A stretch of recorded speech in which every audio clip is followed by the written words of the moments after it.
Three, two, one. Hello, everybody. Welcome. Hello, Natasha. Hi, John. Hello, everybody. Hi, welcome to our Mindful Leadership podcast. And today we're going to talk about quite a broad subject of what happens when things go wrong. And I'm sure we've both got lots of examples in our lives to share, and some of the experiences that we've had from our many wonderful clients without, of course, divulging any personal information about them. And yeah, we'd love to talk about, especially this time of year, there's always a lot going on in the world, but also it's a time when people are reflecting on like their progress in their life. There's people struggling to either keep their jobs and feel secure in their jobs, or they might even be losing their jobs around this time of year. And you might also have a New Year's resolution. You're thinking, I'm going to give it to the end of the year, and then next year I'm going to do something. So we'll definitely cover a wide range of subjects, including our lives, our jobs, our businesses, our families, and yeah, let's get started, Natasha. I feel like I get the honor of asking you the really challenging question of, Wow. so tell me, Natasha, could tell me about a time when things went really wrong for you? It's so interesting. Like, I'm Portuguese as well, and we have a saying that sometimes bad things happen so that better ones can come along. Yay. Yeah, and it can be so challenging when we are going through what we deem as something bad is happening because it feels uncomfortable. I find this in many scenarios, and looking back in my life, I can see the hindsight of things going awry. So even the change of career, if you look at it, like when I went through my burnout and I had a workplace bully, that I allowed, that I'd never had that going throughout high school. We had zero tolerance in South Africa for things like that when I was growing up. And it was so interesting going through that. It started to affect my health.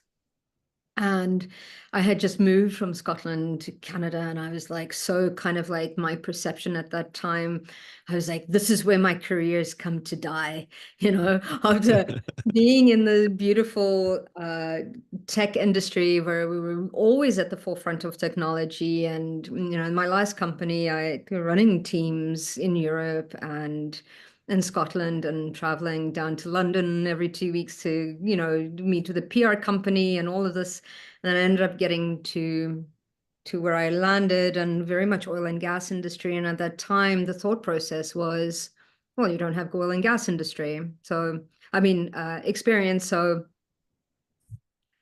I was just like, too bad for you. It sucks to be you. And it was quite interesting where the word marketing was used very, very differently over there.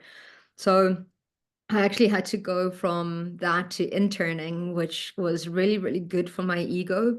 Took a bit of a bashing, but I'd always thrown my hand at things like that. And then started hitting like a bit of kind of like, made my way back up again, but started hitting a bit of burnout. And I had this person who I faced it was quite difficult to move through that time. And just so that there was an awareness that I think within a week, three of us from that department eventually gave in our notice within the same week of a Wow. department of five. So it was quite an interesting time, but and then my health just went. I broke my leg in five places, with clearly not wanting to continue on in that direction Yeah. leading up to that.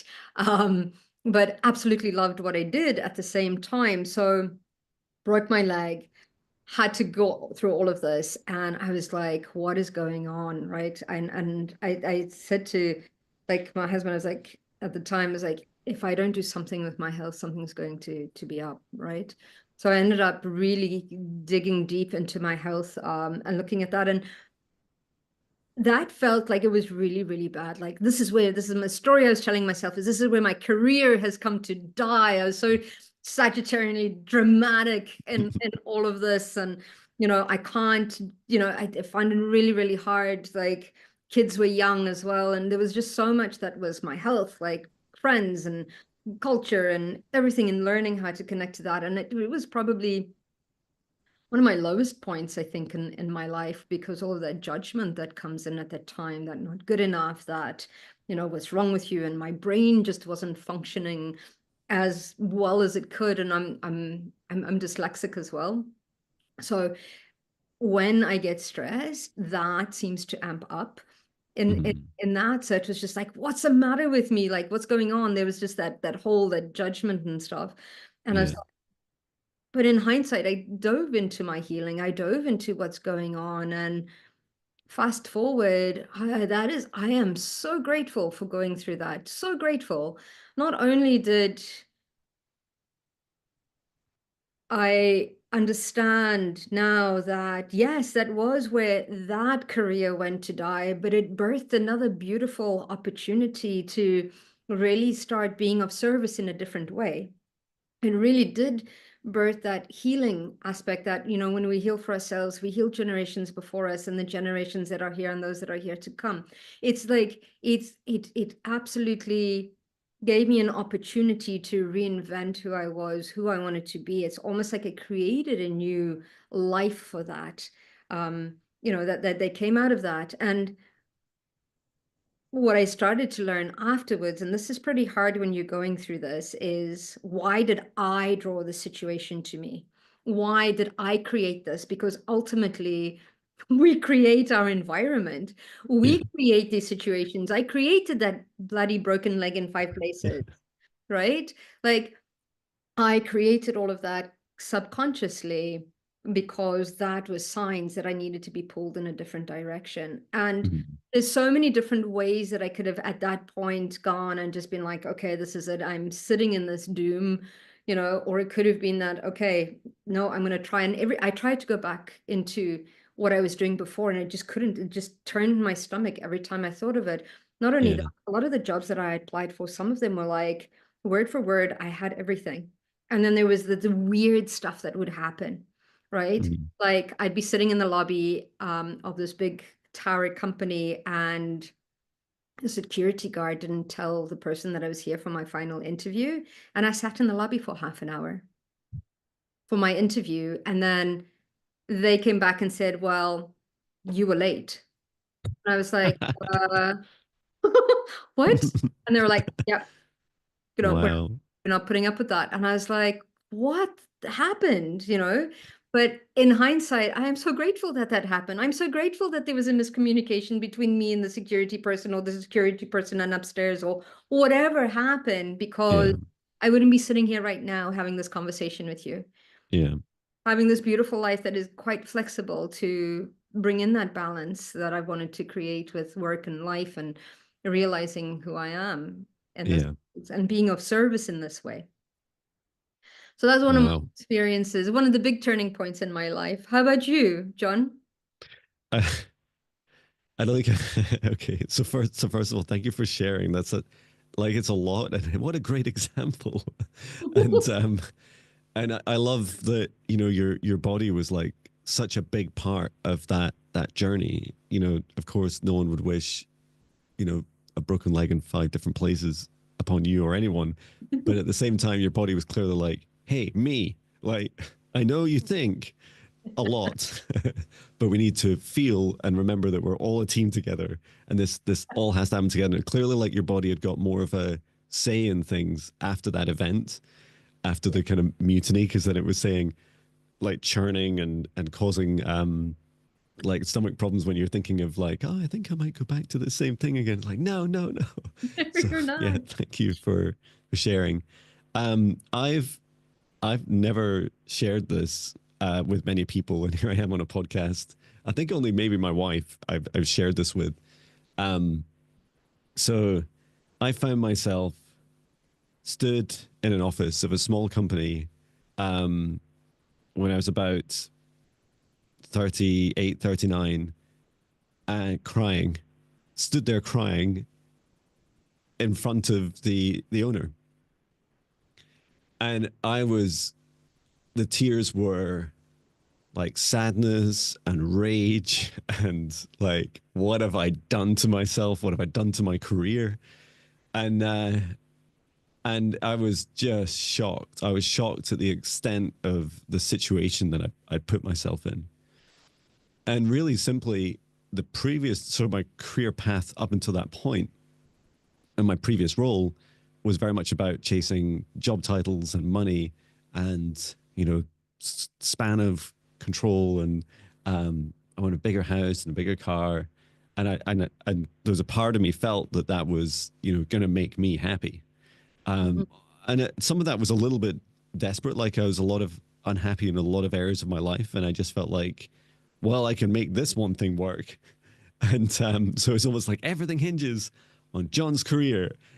And I left my company prior to that uh, as a chief technical officer, really chasing money, which felt so like I look back and I was just thinking as you're talking about some of those conversations, they feel quite ugly conversations I was having with my manager when it was just about money. When I think when you end up in a conversation just about that, Mhm. it's a good time to check on why you're really there. Like why do you really want to be doing that work?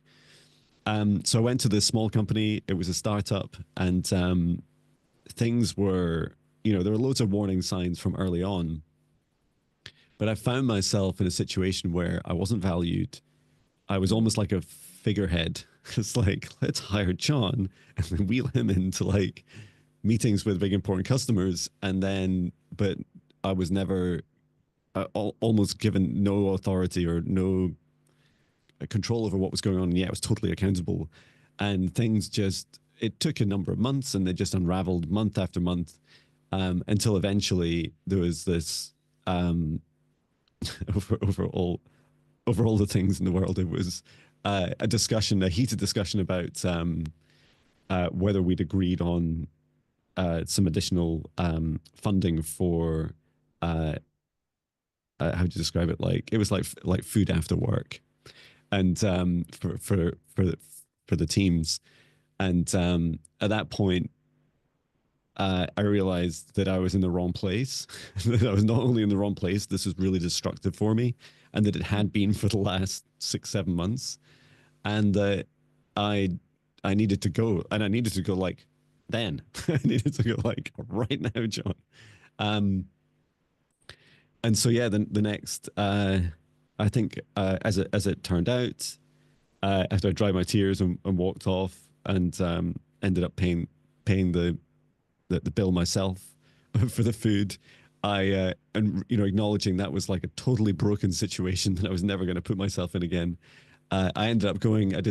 Ironically, did some. I had to go on a trip to the US, so I went over, came back and resigned, and then I had to work my notice, which was about 2 3 months, and it was just this like it felt like a shredding of my ego. I'd become so entitled. I was like, me. I'm John Binnie. I need a big salary and a big fancy job title. I need to manage lots of people, and I'm entitled to that. And when I'd been through that, what was a massive dressing down from the universe saying, "Hey, we've got the perfect solution for you, John. Come work here." When I went through that, I was like, I just felt destroyed. I felt like I was, the previous 20 odd years, or almost 20 years in software was almost like it had come to nothing, and that I'd wasted my time and wasted so much of my life. Yes, I'd managed to earn lots of money, but it wasn't making me happy, and I was going in the wrong direction. But and very briefly, just after I left that job, I was unemployed for not very long, for just a few weeks, but it felt like it might be quite a long time. And when I just before I joined Amazon, I I was in this situation where like I was asking them about the different teams I could join, and they spoke about this team. The team was just 4 people, and I was like, I'd just gone from the company prior at just over managing over 70 people to a smaller team in the less pleasant company, and then into Amazon. I started with 4 people, and I was like, this is amazing. I'm getting the opportunity to like rebuild myself, and that was exactly it. And of course, I did still carry many patterns still. Like I wanted to still empire build. There was clearly part of me that wants to do that. But a lot of the ego had gone, a lot of the entitlement. I became just, it felt like, even though I was at a huge company at Amazon, I felt like I was in startup mode. I was like, I'll do anything. Like, if you need me to code, I'll code. If you need me to do this, I'll do that. Like, whatever it is for the customer, I'll do it. And it felt lovely. And it felt really, I felt really close to the team members as well. And so that just felt like a fantastic rebirthing. And in hindsight as well, okay, it took another 8 years after that, but also to leave that industry, like I was not ready to leave the industry just because I'd broken myself in one company for a few months. I needed to, in many respects, I needed to find what actually makes me happy before I could decide to leave. Otherwise, I'd just be lost. So yeah, Yeah. there I was, drying my tears, not realizing that this was probably the best thing that ever happened to me. Oh, thank you for sharing that. That takes a lot of courage to share that, John, for sure. And I think a lot of us feel that way. We are in that brink of like tears of sadness and frustration. And I think it's like what I felt when you were saying that is that the injustice that is there, Mhm. right? And what also came to me is kind of like the the arguing for money a lot of the times is arguing for our value that Yeah, is there as well, right? And it's very interesting because value is such a so I was talking to a client of mine the other day, and they're completely undervalued by their employer, but they're undervalued themselves, which kind of like allows that and calls that forward, yeah, which is so interesting. So I love that both of us went through a bit of a an ego bashing to yeah. be That's able to right. be like, hello, wake up, it's like it's great. But I found that when working with this client of mine and trying to find that self-esteem again and that self-worth, Mhm. um, and we're still seeing the health issues that are coming in. That Yeah, burnout is there, and it's kind of like, okay, how do we move through that, receiving that self-worth and that self-value that is there? Where do we activate that within ourselves?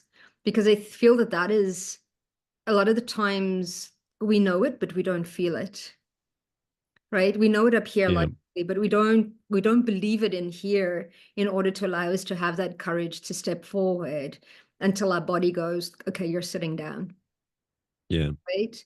Like yeah, a lot of the times you argued for it. You were like, this is me, this is what I'm worth, this is what I'm changing for, like this is what I'm, going through, this is what I'm striving for. Whereas other people are like, I don't see that value within myself. yeah, I'm not even going to ask for it until I drop, have a heart attack at my desk at work, or whatever it may be.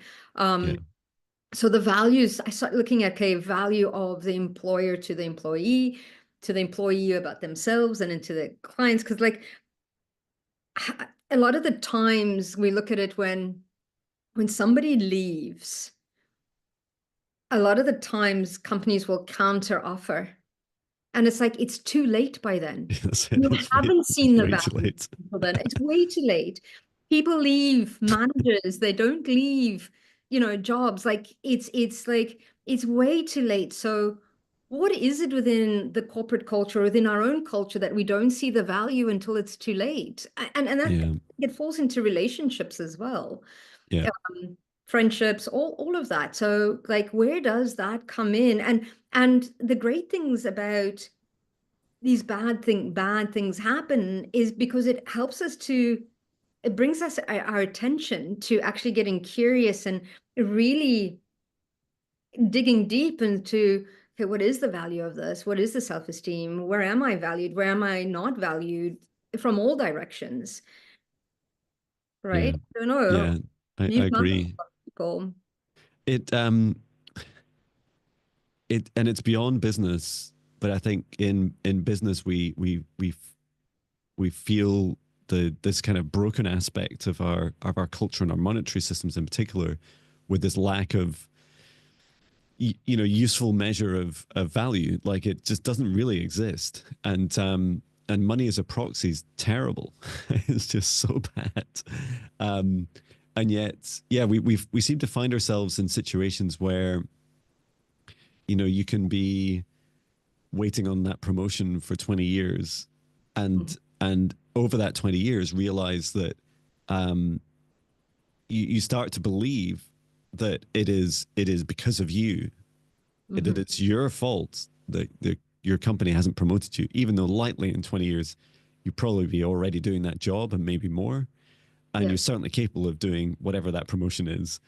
And so when the company decides that is just overlooking you for whatever reason, and it could be bias, it could be, oh, you've been here too long, and you're like, what does that mean? um Yeah.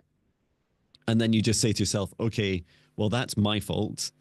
You lower your currency, you lower your value, and you say, well, I'm not good enough because even though I've worked 20 years, I'm never going to get that promotion, and I'm unhappy with my company because they never helped me enough, or told me that I wasn't valued enough, and I'm telling myself continually that I'm not valued enough. And those situations, I mean, I had, in my software engineering career, I had like over 10 companies. So I just moved. My pattern was, if I don't feel valued, I'm off. And I just left.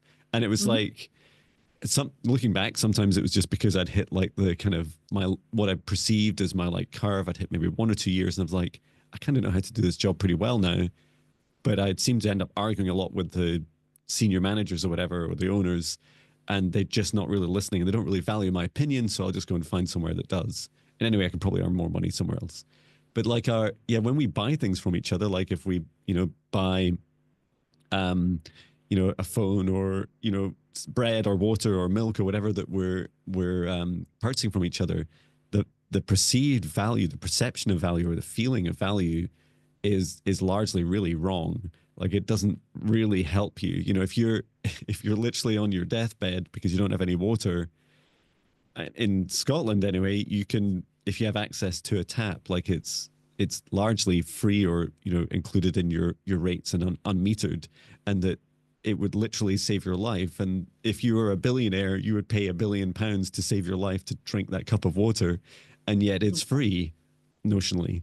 And some of those things just don't add up. You're like, I don't think money is a great proxy for value. And at work, I think some of the things that have astounded me since I left in employment and gone into working for myself, running my own business, is just some of these things are just really, really simple, right? Like, well, I value myself, right, every month, and when I look at my income for the month, I'm like, well, it just is. It's just a number. I don't feel any worse about myself, whether it's higher or lower. Sometimes as it's really higher, I'd be like, that's a lot of work. And if it's lower, I'd be like, okay, this is good. I get like a bit of a break maybe, and maybe I can like be thinking and reflecting and receiving more. And yet when you're in what was going to get to the really important thing of, when you buy things, like when you work for yourself, if I want, for instance, when I bought this microphone, it cost about £450 in a month where I had one of my lowest incomes. But to me, the value of it was, but I can scale. It means that if I'm in my camper van, or if I want to do like meditation recordings or podcasts or live streams, that it feels like it's the microphone I'm probably going to use for the next 20 years. So I'll just, invest in it now so that I get the full value of that. Like, why wait? Even if it's just the kind of last amount of cash I have this month. And yet when you go and work in a salaried company, people are buying stuff all the time. They're renting a new building. They're like, someone's bought a company car, or the CEO's like taking more profit, or you've like whatever's going on. Those things are always happening, and you're largely oblivious to it. You kind of programmed to just say to yourself, that has nothing to do with how much money the company pays me. It has absolutely everything to do with the money that the company pays you. Like if you look at the chair you're sat on, and it's a cheap chair, it costs less money, and you're sat there thinking, oh, it's not very comfy, but there's a slim chance that maybe some of that is reflected in your salary. That would be a lovely universe if it really was true. When you Yeah. work for yourself, you realize this, right? You're like, if I spend less, I just put more money in my personal account. And Mhm. yet I feel the value of spending because I can see that the kind of the future side of me thinks, yeah, there's things worth investing in because their value in the longer term is so like exponential. Like I'll be less embarrassed when I look back at 20 years of podcasts with you, Natasha, and going, at least he had a good mic. Didn't like those tops much, but he had a good mic. It's true. It's true. Yeah, there's a lot of good points in there as well. And it actually brought me to thinking about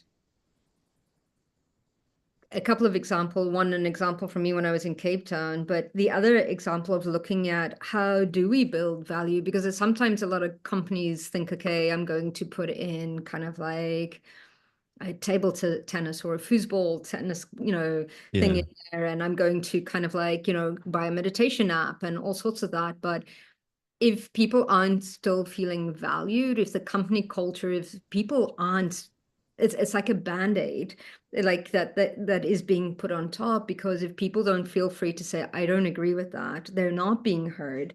Yeah. You've been hiring them for a position that you've hired them for their expertise, and then you're not listening. It's like it's so interesting where value comes in from that aspect, and buying the best and looking at the assets that we have, the people that work for us or with us, or because if they believe, if they value themselves, they value the company, they'll treat our business as if it's their own. And it's so interesting because I started looking at, I needed help with social media, and I I sent out this request and I got hundreds of requests back with different prices that people pay. And it comes from a lot of countries that you can bargain. And it took me back to this place where I'd been, so I went to South Africa about 7 years ago, and we went with the family because one of my brothers was getting married. And there's this beautiful market in Cape Town that I absolutely love, but it's all these African curios and it's amazing. And it's just absolutely beautiful. And I remember that there was this one guy who made this beautiful, oh, this is such a shadow part. There was this beautiful, he makes kind of like, he made these beautiful kind of like animals made out of soapstone. And I was so in that mentality of bargaining because that's what we do. And apparently I can do it really, really well. Um, So I've got another story around in Hong Kong when I was there, that I went to this market that managed to like negotiate really, really well. And at the end of the day, when I went back to go get more of like runners, the lady was like, you? No, you know, no, no, no more. She made her money for the day. She was like, I'm not bargaining with you anymore. But with this gentleman, I managed to bargain, got a really, really good deal. I felt amazing afterwards. And then it got to a stage where one of my cousins said, hey, I want to go and buy this. I need you to come and bargain with me. I need you to come and buy it for me because I want the best price for it. So I did. And literally within half an hour waiting for the bus, my stomach just went, "Mm." I was just like, my stomach's obviously a very good indicator when I'm doing stuff wrong, but I just Yeah. like just turned upside down and I was like, you know what, Natasha, for the $70 that you paid, you could have actually valued this guy's work a hell of a lot more, because $70 for him to take home to feed his family of four, Hmm. like that is gross. I was like, Hmm. I felt dirty, I felt gross, I felt ugh. Yeah. And I tried to go back because I was like I need to give you more money, because I realized that I totally undervalued him, and I Hmm. realized that I was perpetuating a bigger wheel of perhaps, I mean, yes, he could have had more, like he could have said, no, this is my like thing, and it would be like, okay, that's it. But that Yeah. drive, I was just like, oh my goodness, this is brutal.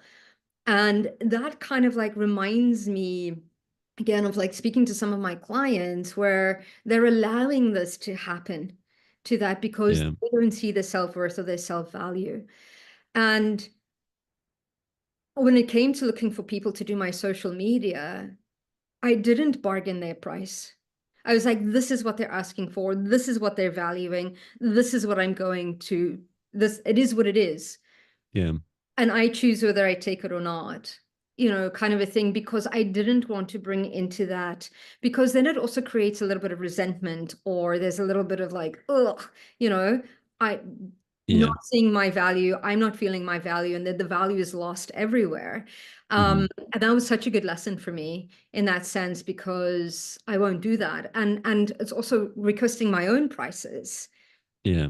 my own services, is looking at, okay, what is that? Oh, my clients can't afford that, so I'm going to undervalue my services, instead of calling forward the clients that do value it, that value themselves and investing in their own health. So there's a lot Hmm. of things that come in with value and those situations that help us to actually see things from a different perspective. Yeah. And I think it's incredible that, when things go wrong, often it's because we're like, there's this value disconnect. Like, we're at some point, we've said to ourselves, uh, you know, this, I need to feel more valued. I need to, and actually, no one can make you feel valued, right? No. You have to value yourself.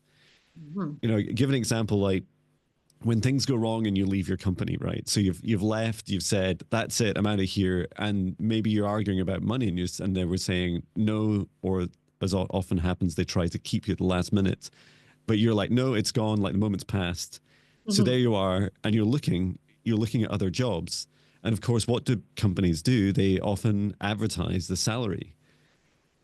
And and it seems so bizarre because really just like your experience with the with this gentleman was that it's actually you that have the value, not the company. They don't get to tell you what your value is. You Mhm. get to first feel it inside of you and say, well, I have these skills and I feel these skills are of high value to, if the company, for example, is, offering healthcare for others, you might be a fantastic carer. And yes, there's a salary that goes along with that, but the value of your skills to caring for and helping others is huge. And so when you're sat there in the interview or you're on a phone call and you're saying, well, I'd like to negotiate my salary, and they say, well, this position has, it's 20,000 and you want 40,000, you don't need to like argue with them about the fact that their position has 20,000. That's lovely that they've thought of that number. But for yourself, you can say, my value is is this number, and it's this many. I want this salary and this number of hours that I work in a week. I want this work life balance. I don't want any evening phone calls. I don't want any weekends. I want to finish by 5 p.m. so that I can see my family, and this is what I know I'm worth. And I'm not. And if you try and barter on those, these are the non-negotiables. Yeah. And this is going to be a really quick negotiation if just one of those is a problem. And and I see time and time again when people just go, oh well, your salary might get bigger like within the first couple of years. Like, don't do that, please don't do that. And it causes like such horrible problems for people because they become so obsessed about it when they join, or Mhm. either they feel bad about themselves for a couple of years at least, or they feel entitled and ironically underperform in the role because they're still unhappy. They're not really connected to what they're doing. And yeah, I think so much of it comes from that perceived value. And just like you say, Natasha, if you project that onto others, if you say to them, I'm going to negotiate you to, eating, rice and beans with your family for the coming months, and you feel Yeah. good about it because you save $5, you know, Yeah. that at the same time you realize I could value them. I could lead by example and say, because who wants to be that customer that is the last on the list? Oh, I pay them so little. It's like John pays me so little, so I'm going to like put his request right at the bottom. That's also a horrible feeling. And yeah, I think the value of what you create with these like with a much more human centric approach, where you're saying, okay, I'm worth this, and I know that the things that like you mentioned social media, when you know that something's harder for you to do and that it would take you a long time to learn that skill, and maybe like my design skills aren't amazing, it's like maybe I could go on some courses and stuff, but the value to me to hiring in a designer to do some of my work would be exponentially greater, and I could just go off and do one or two more client sessions, and Mhm. the value to me would be massive. That they could much more clearly articulate the energy of what I want to share in social media in particular. So yeah, I think it is so important. And this other phenomenon about value is that when all those things go wrong outside of you, and there's the big storm raging and this big crisis, like you've left a marriage or a partnership or a company, or you've been fired, or you've your relationship's broken up, that suddenly you're left with just yourself. You're left with like you and your heart and your self-love. And it's Mhm. like this, it can be really shocking because you realize this is me. I'm left with me. How do I feel? How do I feel about everything that's going on in my life? And if you've been neglecting your body, often that's the reason why all this is happening. It's happening for you, this big supposed disaster. Just like after I'd been crying in the office and I went back and told my wife, she was just like, first of all, she was angry about the situation. And then she was like, well, you put yourself there. And it's like, I know, I know, I absolutely did. I literally left another company. It was much better to walk into that situation, and it taught me the biggest reflections of my self-worth and self-value that helped me then go into to really restarting that career for the following 8 years. And I'm so glad that did. And actually, what did it really teach me? The value of that lesson was it taught me to find work I love, and not just to chase things that have lower value to me. Like clearly money and job titles are less important. Yeah, no, what a beautiful experience that is, and how brave it is that to actually even have that self-reflection, because a lot of people would just ignore that, right? And continue Yeah. on and and move through that. So that's quite an amazing thing to do. How does one build self-worth and self-value? Like when we're not seeing it, Hmm. right? How do we connect to that? Right. And I think we're so used to reflecting on what we've done wrong, Yeah. and we don't reflect on what we've done right. And yeah, I've started learning that when I realize, okay, maybe I could have done something better, or when I realize a limitation, it's almost kind of like it's one of those things where I turn around and I'm like, oh, now that I recognize it, I can Hmm. just change my behavior. Whereas before I used to beat myself up for it and judge Yeah. myself for like months and years and all sorts of stuff. Yeah. Uh, Whereas now it's like, oh my goodness, I'm so glad it's come into my awareness. How can I change my behavior? But when we're stuck in that rut of, and it's so interesting because when we're at our lowest point, we call towards us those situations that help us to reinvent who we are, Yeah. to rise us from. But how do we start? How does one start to look at what our self-worth is and our self-value when we're not feeling it within ourselves?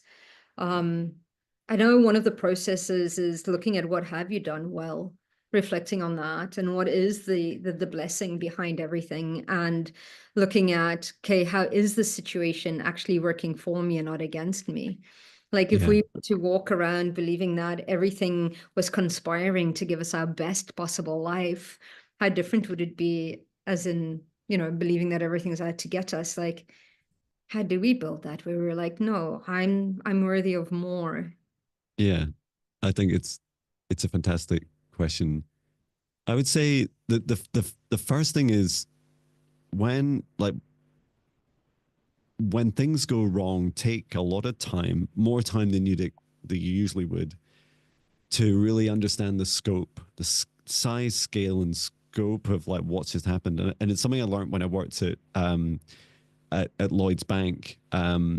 Was that they were really good at building really monstrous, terrible IT systems. Like I think at one point I was on call for like 4,000 banking systems at night, Ooh. and you can guarantee like they would, at least one of them would have problems. And there's this. and many amazing people that I've worked with who would spend a lot of time just focusing on the incident response. So it'd be like, so what happened? So what really went wrong, and how broad is this impact? And I I do that now much more instinctively when things go wrong. It's like the I now know there's a lesson in it, but what I used to do was just at least start with understanding this size, scale, and scope, because then you realize, well, how's everything, feeling like if I lost my job, like how what's my money situation like? How do I physically feel? How are my relationships? How do I feel about my self-love? Am I making this about me, or am I like really raging and upset about the company that let me go? And understanding like all the things that are happening, even like looking at your calendar and going like, what's happening next? Like, what am I doing tomorrow? Well, I don't need to go to work tomorrow. That's good news. I can like, I can do what I want tomorrow. And then after that kind of first kind of explosion of the blast of the incident, starting the dust starts to settle, then looking in particular within yourself, Mm-hmm. because like you say, it is happening for you. Like the either your body or the universe or both are like conspiring to try, and although it seems really traumatic and often really is, often they're really genuinely hard, horrible human traumas to work through, that there's this plan that's trying to take you through these journeys. Like your soul has chosen this path so that you're going to, if you hit these points where you really need to, like in some of our examples, like rebuild our egos or rediscover our self-value. And you mentioned about this aspect of like where do we get started with what we've achieved in our own value. And I think a fantastic place to start is what's unique about you. Like I'd call them superpowers. Um and to me it's a unique ability that you don't really need to like write it down in some sort of big flashy marketing speak. You just need to write down, I think I'm good at maybe having one-to-ones with people, or I'm good at connecting with people. Like, and it can seem like it doesn't matter that it's commercially viable or not. It doesn't matter that people perceive value in it or not. You have a whole load of these superpowers. Um, I often found that I'd have, superpowers at building and nurturing brand new teams and helping them sail through or ride, it's probably a better word, ride like the first couple of years of just the hardest, when you're getting up and running and getting going, and having like, I, I found that really hard to articulate to others, but I loved it. I loved doing it because I felt so close to the people. I felt like I could nurture them and build them. And I found that so rewarding. And then the Mm-hmm. business side I loved as well, because you're going from scratch to something. And that I felt eventually in my last job, I started to articulate that as a superpower. I would say every 6 months in our reviews, I'd say I think one of my things I love doing is that. And then also combining technology and people, like, helping building technology that genuinely helps people, that helps their lives. And it doesn't matter what the rest of the world thinks of your superpowers.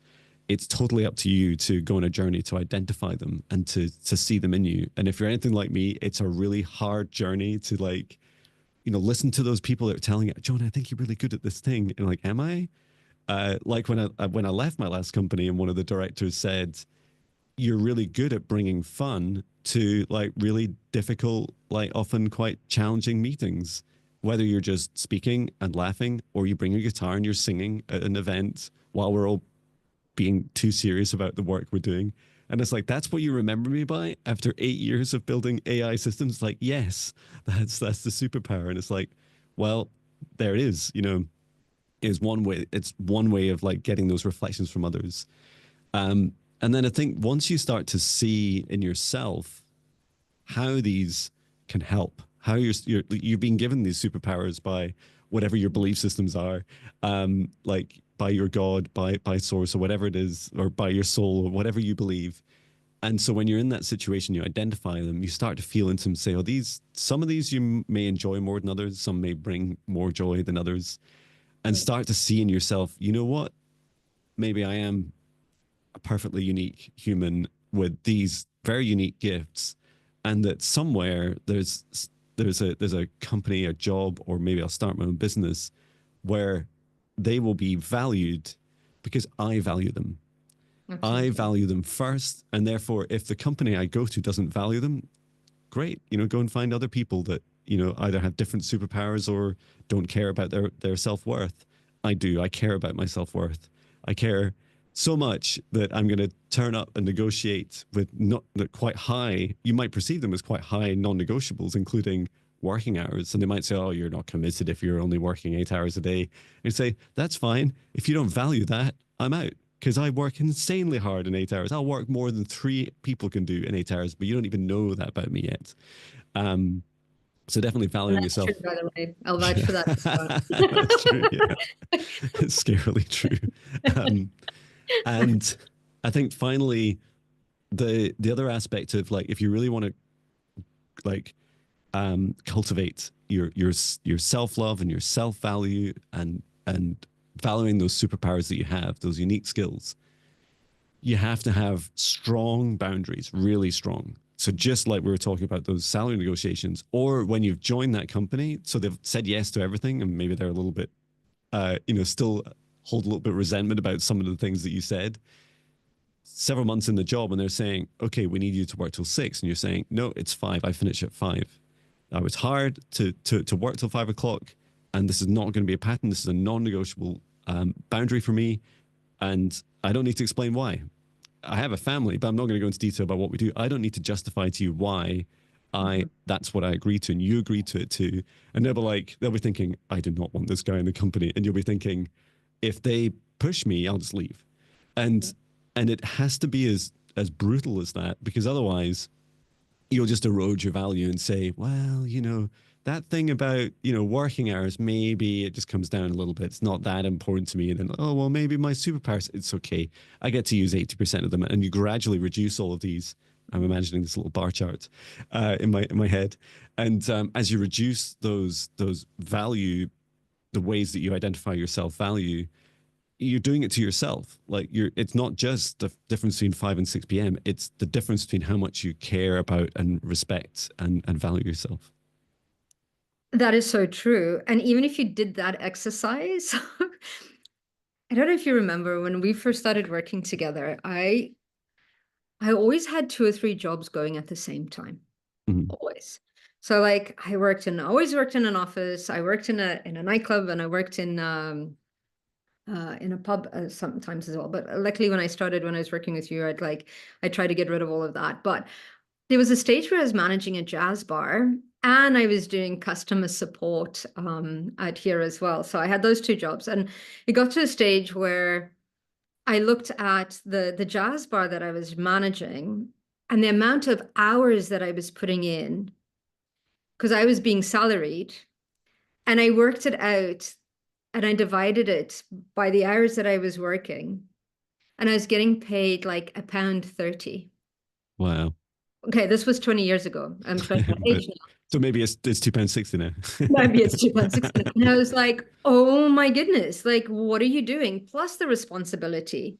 It was Mhm. so much easier for me to go in as casual staff, not worry about locking up, not worrying about, arranging people for the gigs, not worrying about, trying to get bands on, making sure that they're okay, like all of that responsibility. And I was like, oh my goodness, like that really put into perspective. So when you're saying that working that extra hour, working that extra 2 hours, working those extra 8 hours, and a lot of the times, like I've heard people saying, well, too bad you work those times, you need to manage your time properly. Meanwhile, you've given 2 or 3 months of work and not even being compensated, yet we're just like, okay, next year I won't do the same thing. But it's like you say, it's like putting in those boundaries. And a lot of the Yeah. times I've also had clients that have just shifted jobs, and it's like, now is your opportunity to, as a clean slate, to put in those boundaries, to put in Yeah. that kind of like, this is what I'm doing, this is what I'm not, this is kind of like a hard kind of like stop. So it's very important, and but it's us. It's all it's us. It's all within us. Yeah. Yeah. It's so true. I also, like, had this challenge with money when I first started my company in May, because I was like, what am I going to charge people? And and I knew that what I was charging felt lower. Like it felt because it just been a hobby for a few years before, and then and I did like the kind of traditional things of like looking around what other people charge, but the work was so different, and our clearly our superpower is very different, and also my confidence levels were much. I knew that they were much lower in this work, so I was just getting started. Yeah. And I remember speaking to a couple of coaches about it, which I don't know, like some some useful techniques. Like one was really interesting, which is I mean I did it a lot in business, but I never done it, never felt it by myself. Which was I would say, what is the highest ridiculous amount that I feel uncomfortable charging for a service, like maybe for an hour session, and then the lowest amount that I would resent doing it, and then find the midpoint. And Okay. that was a really funny exercise because I was like, this is all about feeling. Like, and Yeah. actually, it's about feeling of value. Why that's strange. And I realized that this is like business. This is how business works. This is shocking to me. It's taken me so many years of my life to realize that people just put numbers on products and then they see what happens. And why do they choose those numbers? Because I mean, they might have incredible AI models to try and work it all out. They might even constantly change the prices, every minute, or every second. But for me, it felt like a journey of actually just my self confidence and self value, and that gradually over time, I would, in part because I would be more confident, but also would add more value because I just get better and better at the job, that I would charge more. And then Yeah. I also felt a bit bad about, well, what about, you have these human reactions like, well, what about the people that can't afford it? And I just reacted to that by going, well, I'll also invest a certain amount of time each week and create free stuff so that everyone gets access to it. And always that feeling of, if you could afford nothing, if you could buy nothing from me, you could still massively progress in your in my case, like your spiritual development. Like you still do all these things or your meditation practice just like I did, but you wouldn't have to go off and buy those other things. And I felt like that feels like a good balance for me. But yeah, when you reverse the maths and you like work out, well, okay, especially starting your business, you often work many hours, or you're you're drawn into this. Like, I know that's one of my traps. Like my growth areas was like, in order, my old pattern was to just work more hours Mhm. because I could, even like while I was working, I couldn't question myself about the feeling of lack of self value. And so I would just do that. I would just like, oh, great, I'll just work all the time then. And then I'm always happy. And it's like, no, you're always denying it, John. And you're not taking time to go, okay, like, could you survive 2 hours off? Could you take 2 hours off this afternoon? Just do it. Like, your own Yeah. boss, like, and how would that feel? What if you worked less hours today? How would that feel? And so that's been a really beautiful journey as well. And yes, so much of it comes down to this cultivating of the and nurturing the self love within you. Yeah. One thing that you taught me was that you were like, I needed these amount of time of self-care, and this is what I'm doing, like radical self-care. I'm like, oh my goodness, you're even more radical than I am. This is awesome. Yeah, you must do it. You Yeah, must do you're it. just And you're like right. It's go it's a ahead. trap. It's a trap when we and I find myself in the same thing, especially if you're doing what you love. Mhm. We work all the time, but the other aspect of it is, like you say, it's a distraction. A lot of the times throw ourselves into work so that we don't have to deal with life. Yeah. Right. And I found that during COVID as well, where people were nervous to be with themselves, Hmm. because then we have to do that internal work too, which becomes quite scary. But I love that, yeah, what if we were just to take 2 hours today? And that's incredible. And I actually have this client of mine that has started working in a new job, and especially now that it's coming up to Christmas, things are a little bit like, it snows a lot in Canada, and they're just like, at 3 o'clock, they're like, just go home, get home before the snow, get home safe. And she was like, wait, what? Like, what's the catch? And she was Yeah. like, they were like, no, no, no, you can go get home before the roads get really, really bad. We just want you to be safe. Like, this work will still be here tomorrow. Yeah. And she was like, what? So I love that. And I'll see if I can invite them on to have a conversation with us. That'd be lovely. I Yeah. love companies that are bringing in that. And I think it's even a balance between masculine and feminine in the Mhm. nurturing, the caring, and the value of staff, as well as the processes. Let's get it done. Let's move it. How can we support you through that? So I think there's a lot of companies that are really starting to shift that and Yeah. value their people, which I still think is the most important part of a business. Yeah.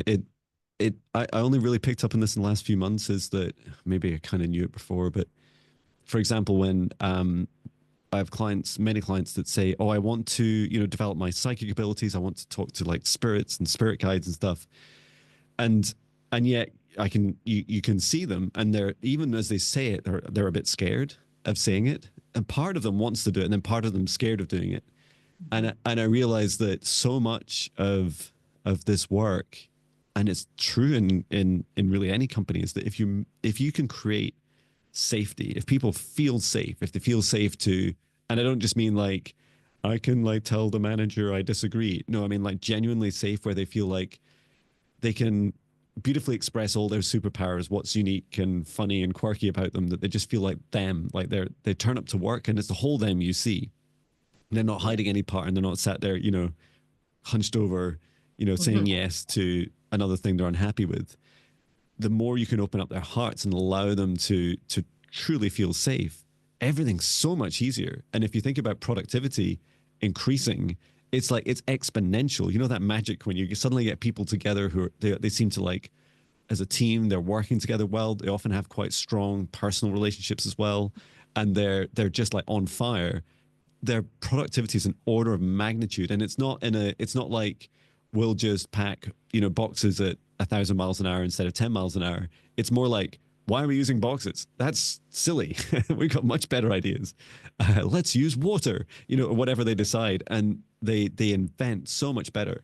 And yeah, I feel that's definitely a key to being able to ride these different storms, to be able to focus on cultivating your value, because there's reasons why all this is good for everybody. And yeah, I love that the new paradigm, what I was just reflecting as you were talking, like, why are we doing this, Natasha? Why do we turn up to these podcasts and share our journeys and experiences? It's like we're trying to lead by example, right? Yeah. And lead without controlling everyone and saying you must do it these ways, but seeing that I hope that when people watch our podcast, they start to see the patterns within themselves, the reflections, and go, yeah, maybe that's something I need to explore. Like, do I really feel safe at work? Do, Yeah. do I feel like I'm the whole me at work? Do I feel that I'm okay to talk about my religion or spirituality? Like, or am I going to be like, attacked over these things? And when you're truly safe, you will outperform anything you've ever done in your life. Feels like, it feels like how I feel now. Um, Yeah. and yeah, I hope that I hope that our work is resonating with people. Yeah, no, yeah, I hope for that too. And you're right, it's that authentic self. And what was coming to me as you were talking about that is we need to be authentically who we are in interviews as well, Mhm. because then we know. And I think that's going to be my word for next year, is try and step more into that authentic, releasing the masks. And I think that if we do that when we go for an interview, then we're able to be more ourselves as well, for those that do accept us for the way we Yeah, are in our superpowers too, right? So it's like, and I always look at it from kind of like the travel industry and shift work as well. It's like, how authentic would it be if you turn out and go, I'm not a night person. My yeah, brain is off that's on right. Yeah, night. Like, it really doesn't function. yeah, Like, yeah, we'll put you in the morning where you're most productive, most creative, most supportive, most happiest, yeah, right? And I think there's that recognizing what we need, what we want, what we desire, what are our superpowers. And a lot of the times, it's like you say, we find it where we enjoy it, where we are having fun, where time disappears, because then that's what we know we're good at. yeah, Yeah. yeah. It's so true. I did find, to my shock, that in terms of being authentically me, that one of my most popular video formats, if you like, now on vlogging on YouTube, is either me walking with my dog, including stopping and picking up poo, but I don't stop the video. I just turn the camera to the side. Or even more shocking to me was just driving in my camper van. So I just drive for whatever. I've been driving to the hospital to see my dad, and then an hour's drive back. And the comments I get are just so beautiful. They're just people say, "Oh, it's like I'm sat there with you," and it's like, I know, and I just talked at you for like an hour. Thank you for joining me. And I remember I was like guided to create a video just about my working day. I thought it would be. I was literally, I think I called it like literally my probably my worst, most boring video, but people loved it. They were like, because I said I knew what I wanted a year ago. I would love to have known what my day would be like, because I just couldn't quite get my head around it, and some of the feelings about flexibility and prioritization and taking breaks and doing things differently. And it fascinated me that, what would that be like in this, if you could just do it all decide it all yourself. And yeah, I feel that I reach a level of authenticity when I'm just babbling away and I'm not a lot of structure. I just pick a theme and I just drive and I just keep my eye on the road the whole time and just talk.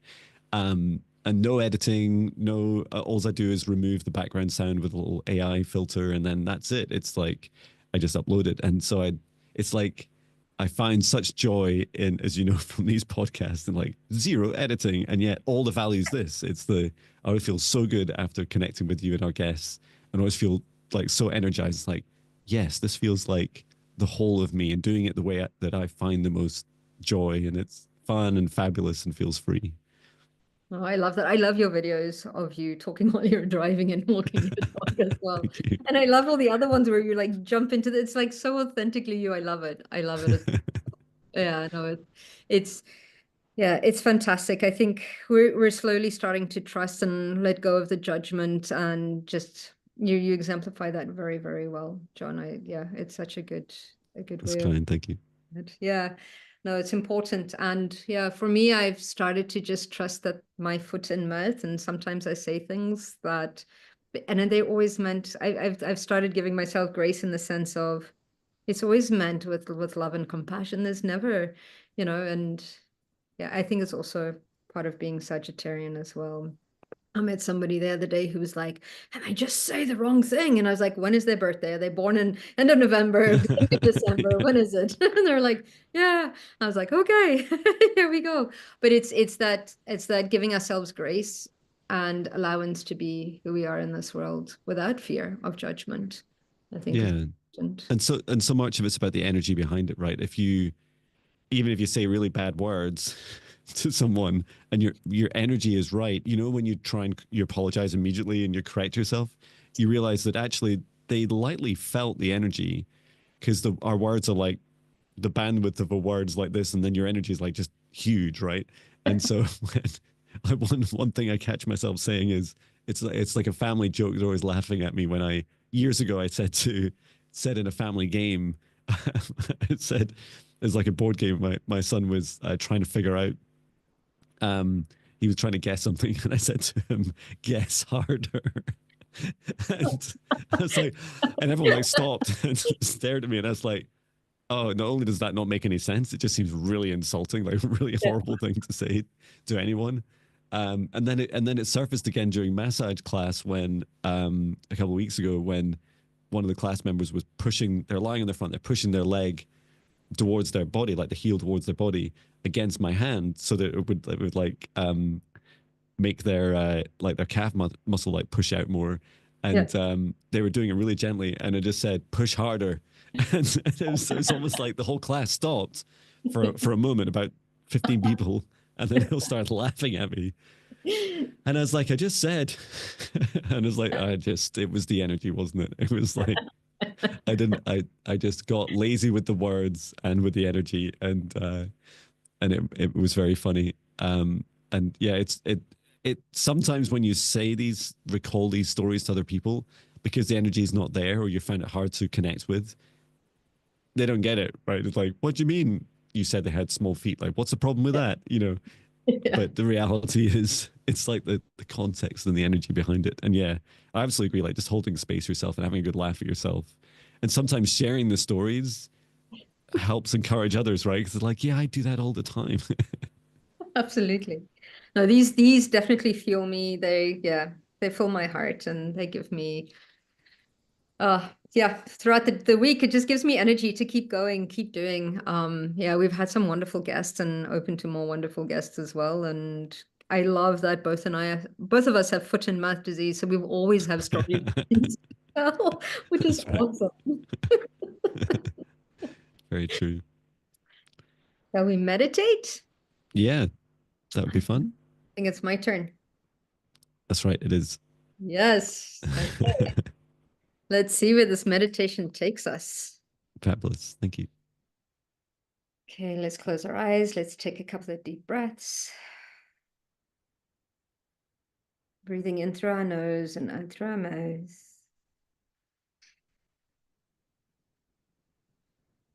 To imagine when we're breathing in, that we're breathing in light.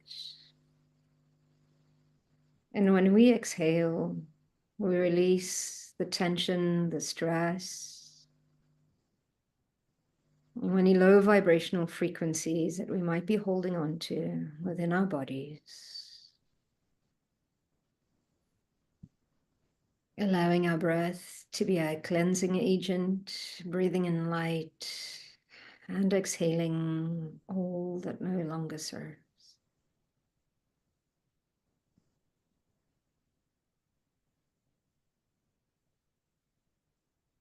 Let's set the intention that every time we breathe, this process will continue throughout our day, releasing and igniting the inner light that we already hold.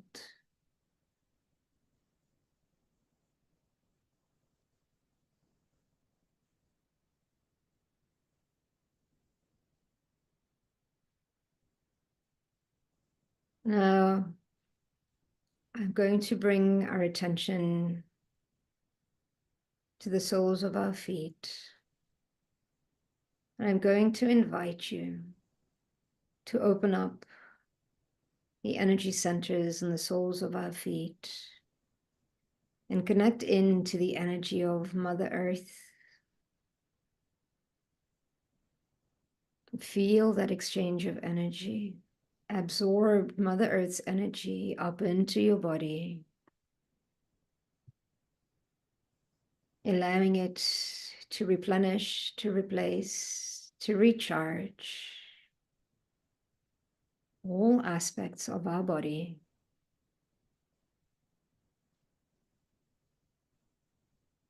And as we start to feel this balance of energy, this groundedness, I'm going to invite you to connect into the crystalline energy, this diamond white energy at the center of the earth.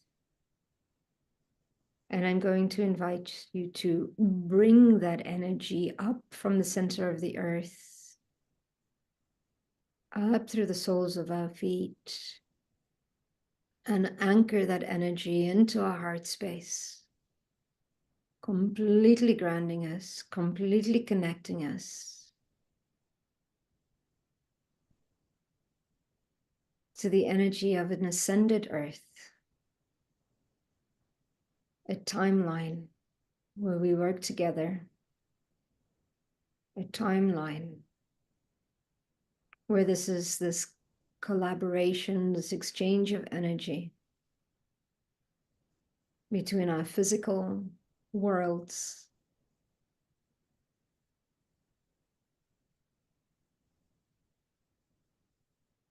and as this energy moves through us, as this energy continues to replenish, replace, enrich every single cell within our physical form, we start to connect in to the golden energy of the central sun.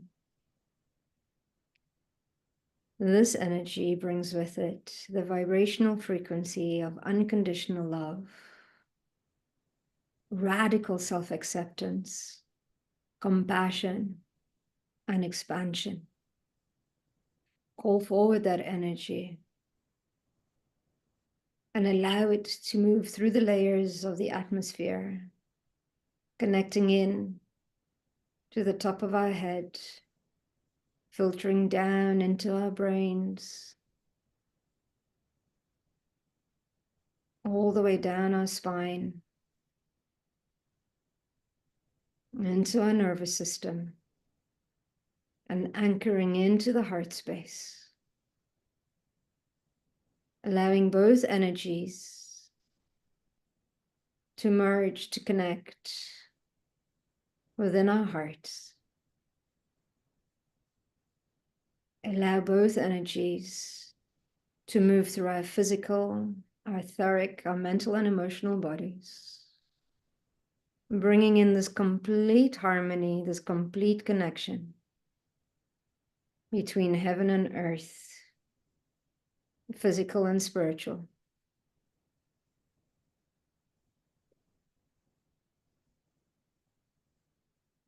And I'm going to invite you to bring your energy, your focus into this heart space.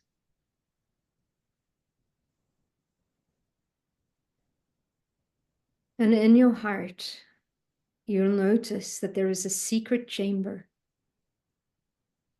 There is a doorway that leads you into a space where you can see the authentic, beautiful divine energy that you already are. And I'm going to invite you to open this door and step over the threshold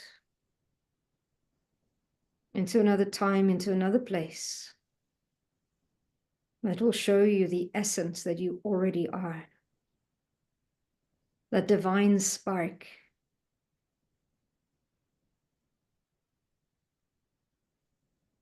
And as we view this, we start to realize that we really are an aspect of the one experiencing itself through this filter of physicality.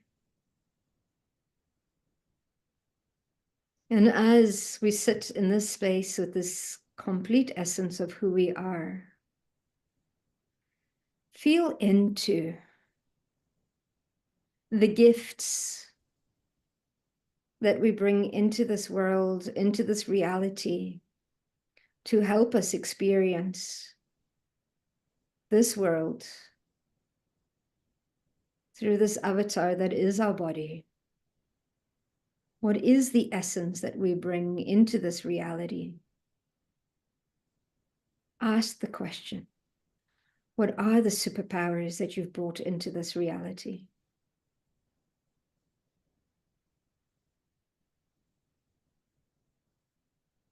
And allow the memories,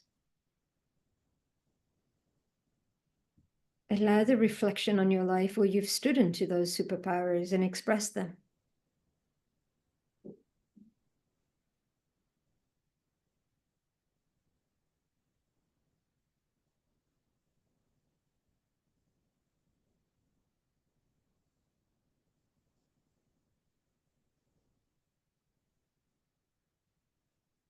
And then ask to show you how can you continue to express them every day.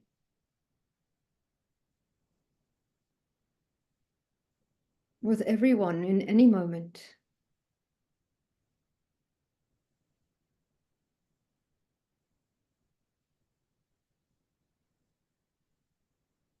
Can you feel the joy moving through your body?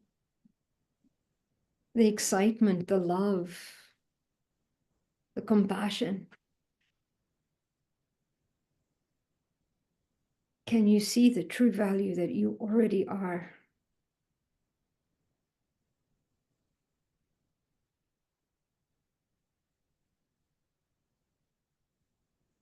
And as you continue to see these, write these down.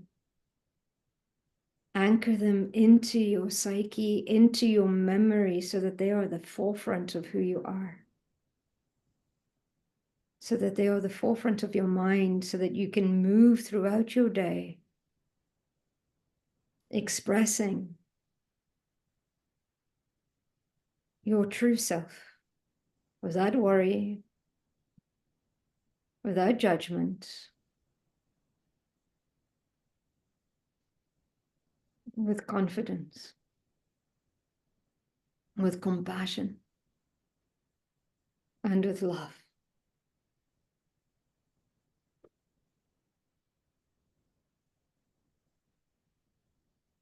Remember who you are, because this is your essence. And as we start making our way back through the doorway,